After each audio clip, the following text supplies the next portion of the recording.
कुछ साधकों को मैंने देखा इधर, हाँ एक इधर, कि मैं मंत्र बोल रहा था इधर, क्या गाजियाबाद से आते ये, आप मंत्र जाप नहीं कर रहे तो तुरंत ध्यान करके आप अपनी गर्दन पीछे चली गई आपके। आपका तरीका मुझे मतलब, इसलिए जब मंत्र जाप हुआ करे तो मंत्र जाप क्या करो, हाँ हो जाता, प्राण ऊपर चढ़ता है, आँख बंद हो जाती है, ऐसे कर कोशिश करो कि मुँह से मंत्र जाप करें, इससे आपको शुद्धता बढ़ेगी।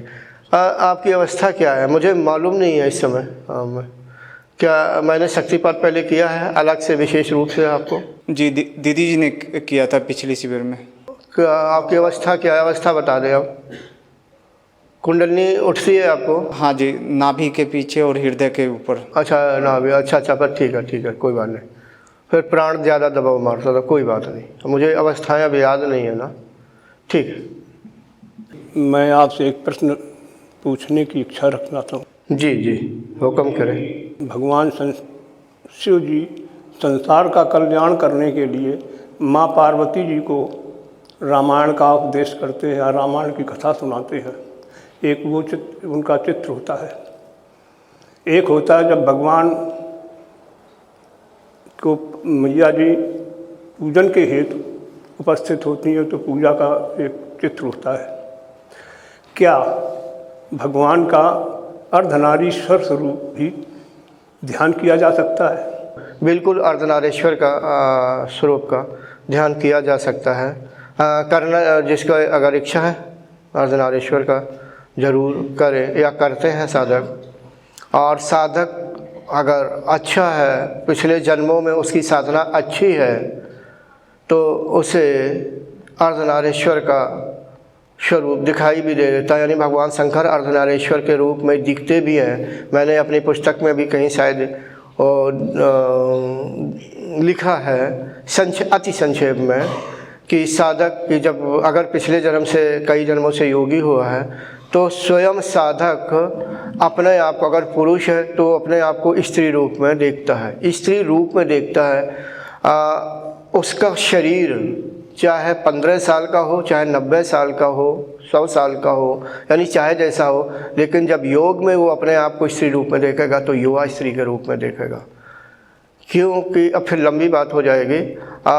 होता क्या है कि जो ये हमारी प्रकृति है, हमारी जो जिससे हमारा शरीर बना है वो स्त्री स्वरूपा ही है। हम अपने आप को हमने समझ रखा है पुरुष, लेकिन स्त्री स्वरूपा होने के कारण जो शक्ति है, जो मतलब जो स्त्री स्वरूपा यानी प्रकृति यानी शक्ति, तो स्वयं साधक भी अपने आप को देखने लगता है, स्वयं साधक भी अपने आप को स्त्री रूप में देखने लगता है। हाँ, कभी कभी उसी समय, मैंने ये शब्द यहाँ इसलिए दोहराया, उसी समय वो भगवान शंकर को भी अर्धनारीश्वर के रूप में देखता है। जब देखता है या दिखाई दे ऐसे साधक की, उसकी पहचान होती है। हम ये हमारा व्यक्तिगत अपना अनुभव या आकलन है कि हम अगर हमें ऐसा कोई साधक हमसे कहे कि मुझे ध्यान में अपने आप को मैं स्त्री रूप में देखता हूँ, अगर स्त्री है, साधिका है, वो अगर कहे कि मैं अपने आप को पुरुष रूप में देखती हूँ, और इसके बाद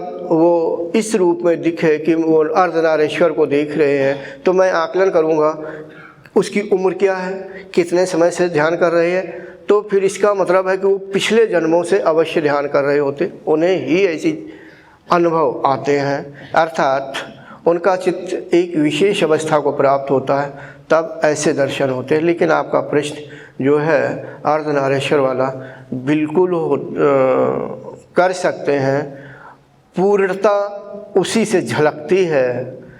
पुरुष यानी इसीलिए कहा गया भगवान शंकर को पूर्णता के लिए कि वो नारी भी हैं, पुरुष भी हैं, यानी शक्ति रूप में भी रहते हैं और शक्तिमान के रूप में भी रहते हैं। ज़रूरत पड़ने पर शक्ति को धारण भी कर लेते हैं और अलग होकर के वही भगवान शिव, क्योंकि उनके गुणगान जितना किया जाए कम है। मैं क्या कर सकता हूँ, तुच्छ साधक हूँ। यानी वही भगवान शंकर जो हम यहाँ कह देते हैं पराप्रकृत, वास्तव में पराप्रकृत से आते परम शिव से ही उन्हीं का अंश, छोटा सा अंश आकर के यहाँ अपना सारा कार्य कर रहा होता है। वही ब्रह्म, यानी एक तरह का निर्गुण ब्रह्म सगुण में आया, सगुण से थोड़ा अंश इधर आया।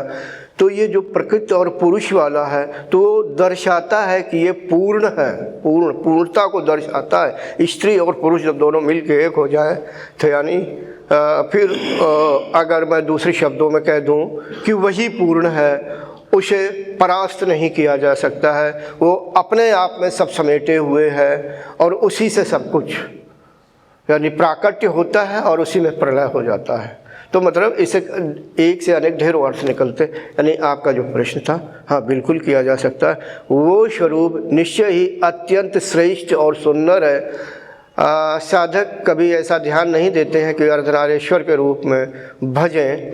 अगर ऐसा भजता है और उस अवस्था में अगर जो भगवान शिव या जो अर्धनारी वाला स्वरूप है वो माता पार्वती वाला अगर आशीर्वाद देते हैं तो 100 में 100% सत्य है कि उसकी कुंडलनी जाग चुकी है या जागने वाली है, आशीर्वाद मिल गया है। बहुत बड़ा महत्व होता है। अगर दिखे जागना तय है, मतलब ऐसे कुछ जो मैंने अपना अनुभव के दौरान आकलन किया। आपके प्रश्न का उत्तर संक्षेप में कि बिल्कुल कर सकते हैं जी।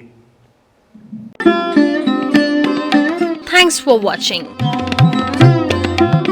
Remember to like, comment and subscribe.